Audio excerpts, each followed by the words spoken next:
So my third presentation for future of work is about a better way to onboard AI. So we know that as in the IT industry, AI is known as a valuable productive tool because it brings tangible benefits like in processing, speed, accuracy, and consistency. Because computers don't get tired and they don't make mistakes unlike humans do. And but for the rest of the working society, and this is true because I've seen this when I've observed this when I talk to other people that there's a fear of being replaced by machines. So because essentially, why would humans be needed if machines can do a better job, right? So in this presentation, our focus is how organizations should be careful when introducing AI to the people that they expect to work with it. So this is like another framework for the organizations who want to onboard AI. And let me start with a quote from the CIO of Accenture. He says that the degree of organizational focus on people helping AI and AI helping people, the greater the value achieved. So the company has to be clear that when they choose to use AI, it's in order to help people and not to replace them. And if this will be the focus of your organizational goals, then it will outperform the companies who don't have the same objective, and those who don't even have the clear goals of in onboarding AI. Because some companies, I would say that they would think that yeah, there's AI available, so let's use it. But we have to be clear with what our objectives are, and that AI is just to help people and not replace them. So this is a four-phase framework, and we'll start with phase one, the assistant. So the first phase of onboarding AI is like the process of training an assistant, a new member at work. And just like any other employee, you teach them a few rules and hand over some basic tasks that they can perform by themselves, usually those that are time consuming but requires minimal knowledge with the work that you're doing. And because you're handing this over to this new assistant, it allows you as the trainer to do more important aspects of the job. And the trainee learns by watching you, performing the tasks and asking questions.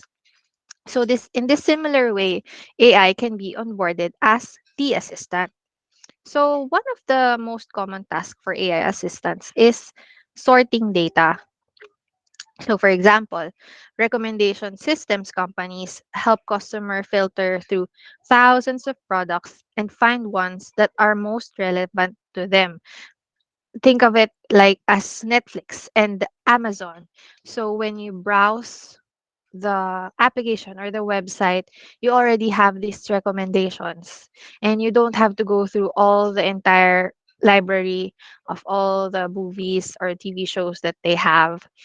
They have these pre-selected recommendations for you based on your preferences, your previous movies or TV shows that you watch. And similar thing with Amazon, right?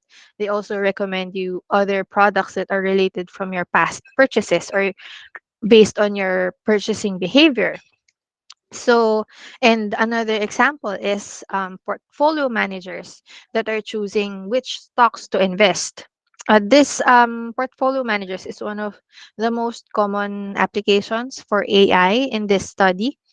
And since there's so much information for a human to process, the software can help them relieve from that duty, and in fact can make it easier for them and even more accurate, so that once these data is filtered, the human can be able to process this data better because they already have the sorted values or the reports.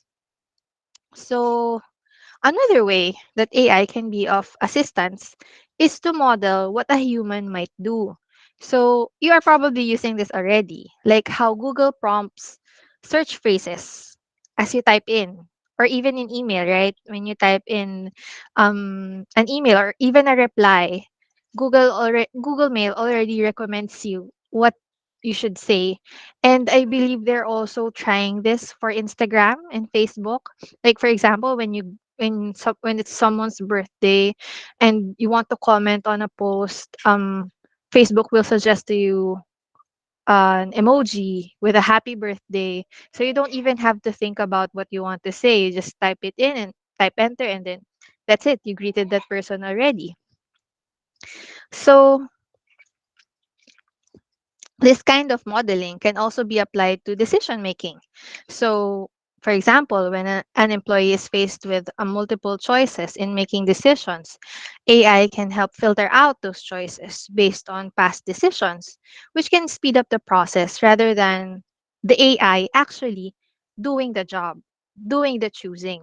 It's just filtering it out. At the end of the day, you're the one who's going to decide. The human is going to decide what they want to choose. So an example of this is, for example, in an airline employee that decides how much food and drink should be put on a given flight.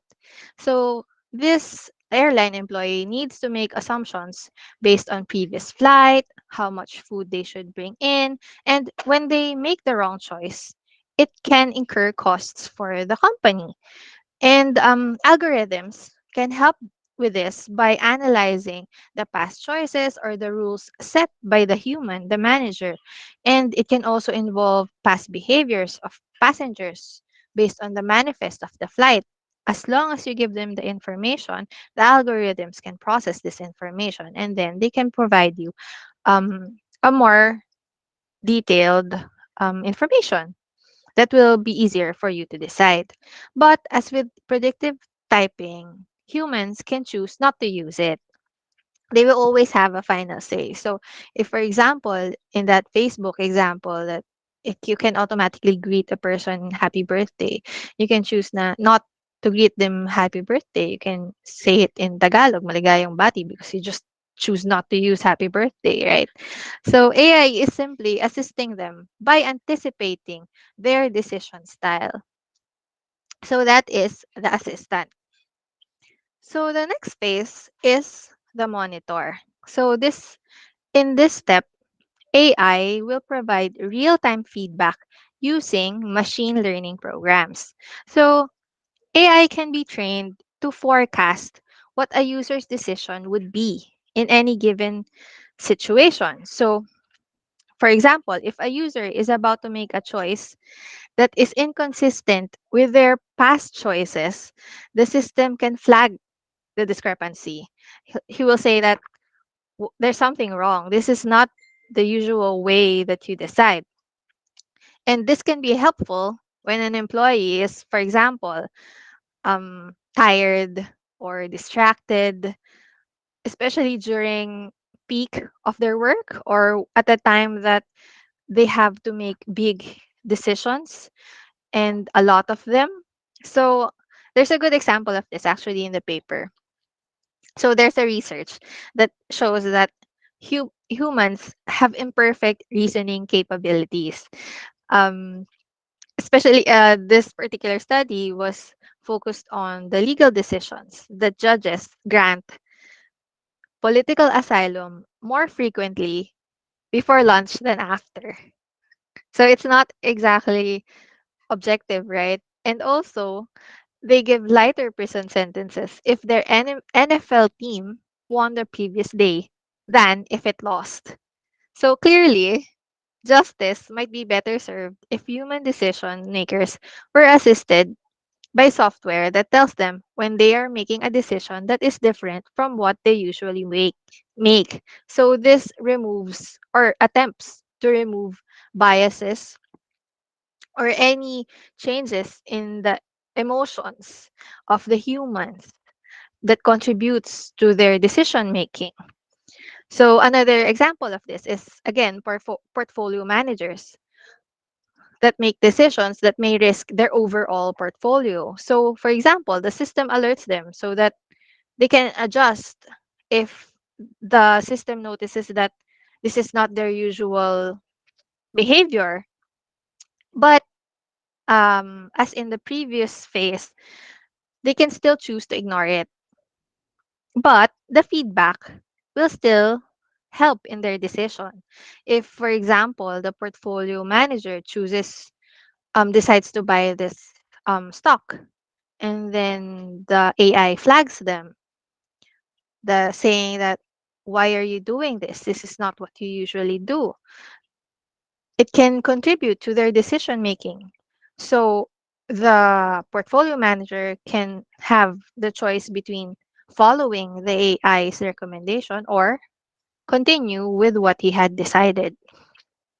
And of course, AI is not always right, and they can even confuse the employee rather than correcting their biases. That's why AI and humans should have a dialogue. Similar with having a new employee. You discuss and you teach them, the trainee, why you made the decision that you want to make. Because even if it's not the usual decision that you do, there could be valid reasons why you do it. And the AI can take it into account and then apply it for the future algorithms. So, in addition to this, the monitor can come with some issues. So, one, sometimes you can't undo a machine's choice. Like when a bank transaction is flagged as fraudulent, and the employees may not be able to reverse it. Of course, this can cause frustration, right, for the employees and the customers. And this affects the whole business. So another issue with the monitor is privacy, because the machines need to collect data in order to make these recommendations or these decisions. So to address this, it's recommended for the companies to make sure that the goals are set for the AI and that they are in line with the organization's norms and practices. And also, it is advisable to engage employees in designing the system as experts to define the data that they will be used to determine the truth that will be followed by the AI. In this process, the employee sees how models are built and how the data is managed, and they understand why they make the decisions that they do. So that is the monitor. And the third phase, the coach. So studies show that employees prefer to get performance feedback on a daily or weekly basis so that they can continuously improve based on those feedbacks. And this is true. This is also being discussed in our company. And however, as we know, evaluating performances can take a few months to even a year for management to provide this feedback, since it requires comparing employee expectations versus the outcome.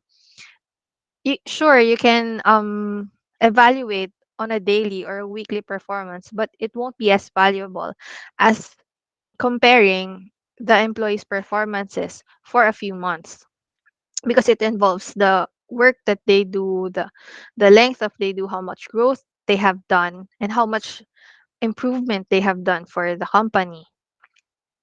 And AI can help with this problem.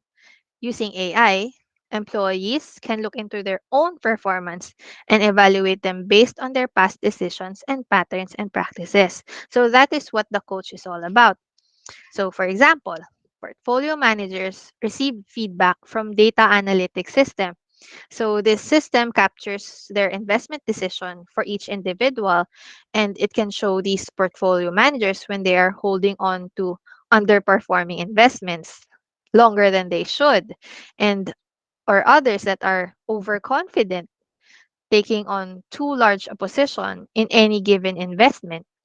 So this data analytics system can provide this information instantly to the employees who need them because they already have the data at their hand. So And AI identifies these behaviors, sort of like a coach, and provides personalized feedback that highlights the behavioral changes over time. And also, it provides suggestions on how the employee can improve it. Basically, what the managers would do should they perform the evaluation to the employees themselves. And the machine learning coach can also learn from the decisions of the human employee, as with phase two. They can disagree with the coach, or and this will create the new data that will change the AI's model. So it's a continuous learning for the AI as well. So for example, the portfolio manager can provide an explanation to the system why they decided to trade a highlighted stock or why they decided to hold on to it. And this feedback can be captured by the system and included in future analysis. So the added value here is that if the employees see that they can relate to or control these exchanges, they are more likely to feel safe using it as a channel for feedback. They won't feel that the AI is controlling them, and that they can actually tell the AI what they want, or they can reason with the AI and actually talk to it and teach them why they do the decisions that they do, and in a way sort of building that relationship with the AI. So also at this point we also want to discuss the downsides of deploying the first three phases: the assistant, the monitor, and the coach. So there is some risk of losing some entry level jobs because digital assistants can replace human ones. Also, it compromises the ability of future decision makers to think for themselves because the AI is already doing it for them. So, companies can address this by creating different and better learning opportunities for their employees while improving the system by making it more transparent and giving employees more control. So, as this process develops, the new employees will be working with more advanced versions of these AIs that have been trained by other employees in the past. So, imagine if this AI is what you're training right now. This is year zero, year one. Imagine how much knowledge it will gain in the next 10 years. And the employees of those future 10 year of those year after 10 years, how much valuable the information AI has already gathered and how it can help them make their own decisions because they already have all these historical data since the application started. So this brings us to the final phase, the teammate. So the final phase of AI implementation is for companies to develop a coupled network of humans and machines in which both contribute expertise. No organization has adopted this so far, and it is more of like a future forecasting of what the authors believe will be the next phase for the AI implementation.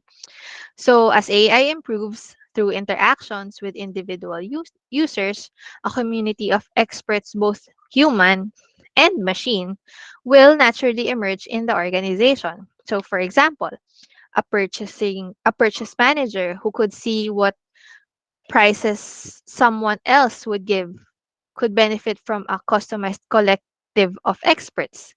And the challenge here is AI must avoid building old and new biases. And also, they must respect human privacy concerns so that people can trust the AI as they would a human partner. And the best approach to build this is building trust and understanding between human and AI. And in order for humans to trust AI, it needs to demonstrate that they have the best interest at heart. And in order to build understanding, AI should be able to provide a good explanation on its decision making. And this has been the focus of a lot of research. Because, for example, an AI approved credit for a given transaction, this is for a bank, the AI must also provide the reason or the characteristics of these transactions that caused them to arrive at the decision. And if any of the characteristics have been different, would the decision be different? And AI systems should become more transparent in order to facilitate the trust with humans. Okay, so in conclusion, adopting to new technologies has always been a major challenge. The more impact the technology has, the bigger the challenge. Because of the potential impact of AI, it can be perceived as difficult to implement, but if done mindfully, adoption can be smooth. And this is why companies should design and develop AI that is responsible, especially with regard to transparency, autonomy, and privacy, and that it engages people who will be working with it. Otherwise, the employees will feel constrained or, worse, replaced by machines that are making decisions that they don't understand. And the key is creating trust between AI and humans. And getting past that fear is key in onboarding AI. And the four phases described in this presentation should help with that transition. That's all. Thank you.